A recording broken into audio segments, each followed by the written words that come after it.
There we go. All right. This has taken me more takes than it should have, and I've got the right angle or frame now that I wanted. So, anyways, what I want to do is a quick video on my personal bushcraft and by default survival kit, and then maybe do some follow-up videos on actually using it and what you can affect with the tools and items in here. So that said, I want to emphasize this is my kit and is by no means an end all be all.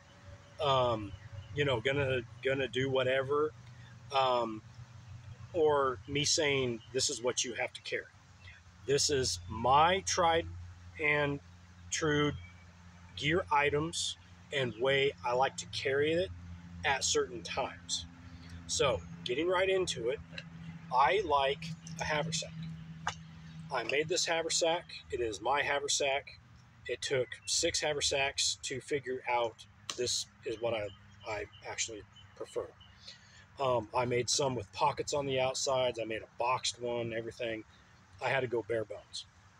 So the only features on the outside, other than the adjustable belt system, are I have some D-rings, which help the belt pivot like this, depending on how fat I am at that time. I'm getting at an age where I go up and down with weight. It is what it is. But also bulkier clothing in winter. Sometimes I want it a little higher. Sometimes I want it to ride a little lower. Swing around to the back if I have a belt kit too. So, anyways, but that gives me mounting points like what I have on these gloves, or what I have a clip that I have my gloves hanging from. The only dedicated outside feature is a loop for a tomahawk. This was a gift from my wife for our anniversary 7 years ago or so.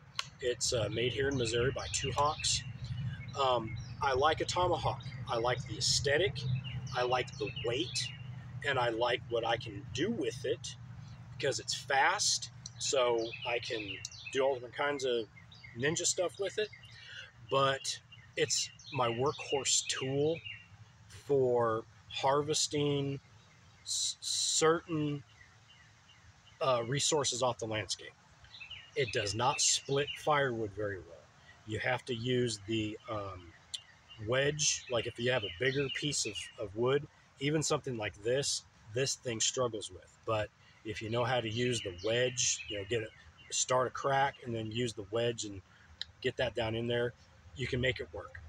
But I make a lot of bows, so this helps me with that. It will delimb, cut down a sapling or a limb and take the little pokies and offshoots off of it for ridge poles and stuff like that. So it is a great lightweight axe. If you're wanting to go out and buck down a bunch of wood and split big stuff, you need a heavier hatchet or an actual like forest axe. I also right now have one of these little survival bracelets on here. These are great. I don't mind having these. You can put them on your wrists. You can hang them on here. You can throw them down at the bottom, put them on your pocket, whatever. You can usually get about 12 to 14 feet of paracord off of these, which has a whole ton of uses. And sometimes you can also find them that have the extra features. This one happens to have a whistle. So this would be great for kids, and that's who I would give it to if they were out here with me. So they have a way to signal if they get separate. Inside the haversack, one of the most important pieces of gear for me is a poncho.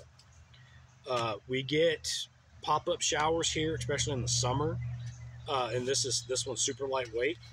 It is, I'm going to butcher the name, so I'm not going to say it, but it is a good brand.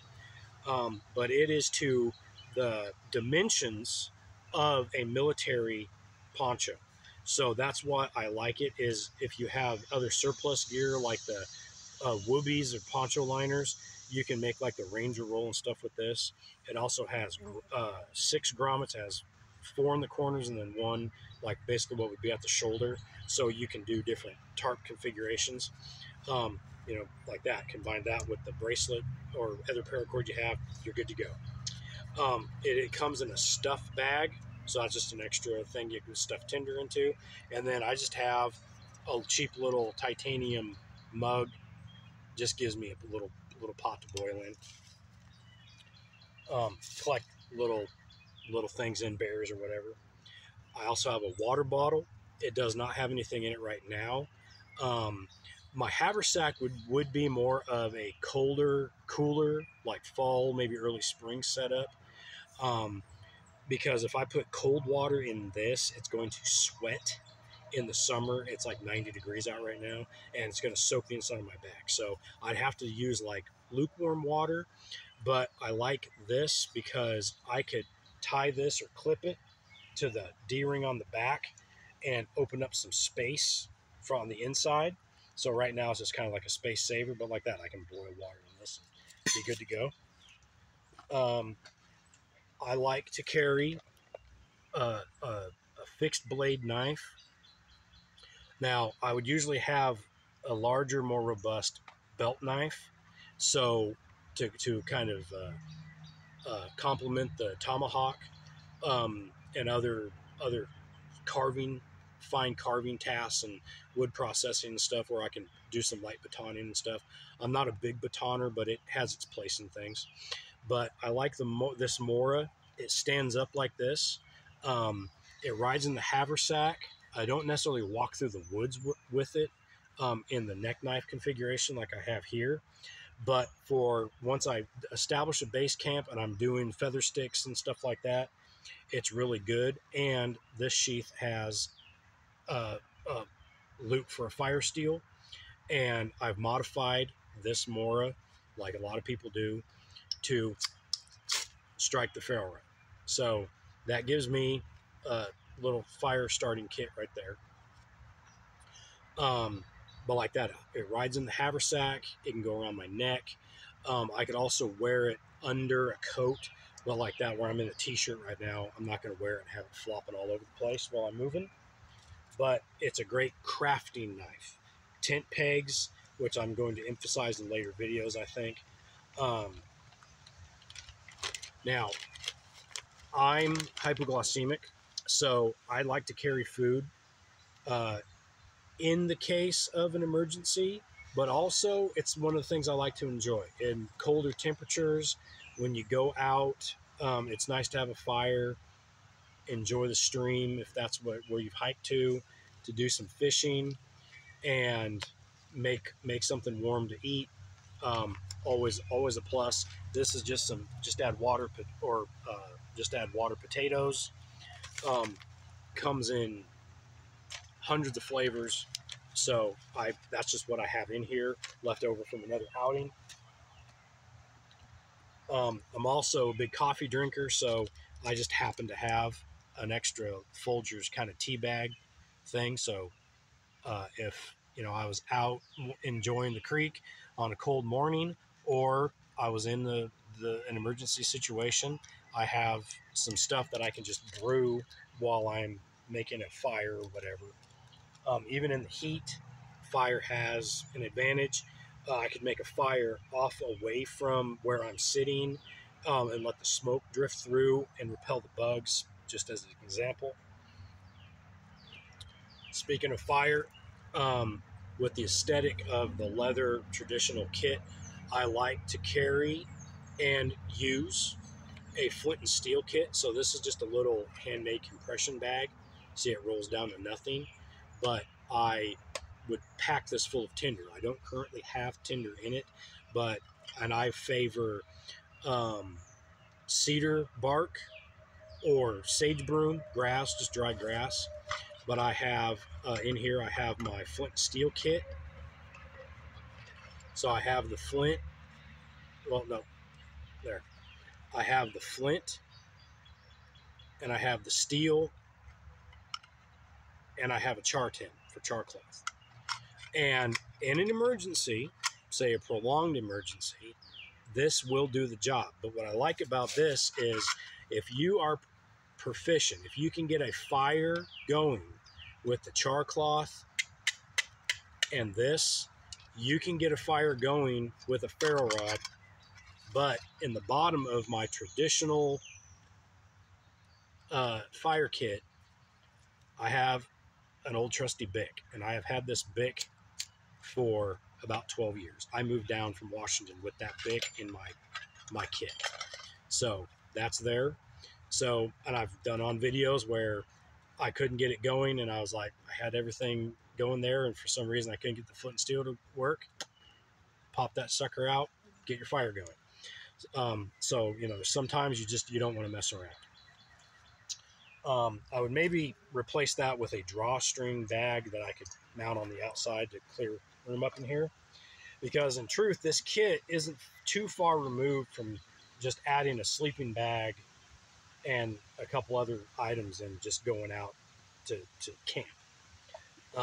So my primary fire kit, though, is I have one of these old Bear Grylls fire steels. They work great.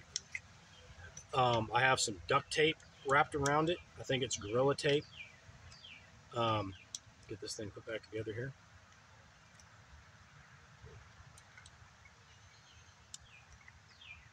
But anyways, this has a whistle on it, so doubles as signaling. And a long time ago, I got some mini Infernos from Wilderness Outfitters, and I used them up.